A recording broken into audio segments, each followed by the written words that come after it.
Hi, this is Hark the Lark in our third in the series called What's in a Name? And we have several that we're going to do in this short one because they're kind of all related. In ancient Greece, they have mythology, which I'm sure you're familiar with some of those words, Zeus and places like that, people like that. So there was a war in ancient Greek mythology between the Olympians, led by Zeus, and the Titans, led by Cronus.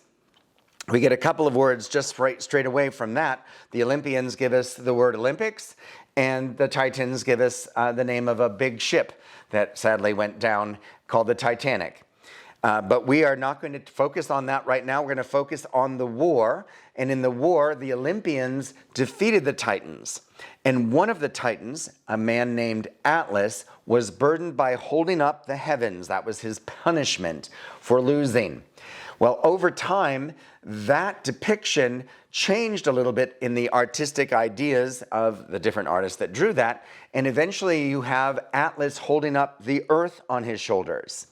Well, it is from these that we get a couple of words. When Atlas held up the heavens, that's where we get the name of a mountain range in northwest Africa called the Atlas Mountains. The Atlas Mountains were very tall. They held up the clouds and the heavens, and so that's why those mountains are called the Atlas Mountains. On the other side of the Atlas was the body of water that is named as Beyond the Atlas, and that is where we get the word Atlantic from.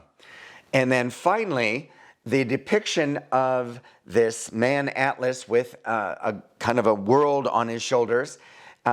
Eventually, somebody who came up with a book of maps thought that was a really neat picture to put on the front cover. And so they did. And what is funny about that is that a book of maps, which is now massively out of date because of GPS, but in the day, a book of maps is known as an atlas. It still is, for that matter. And so just from those Greek stories, we get all these words.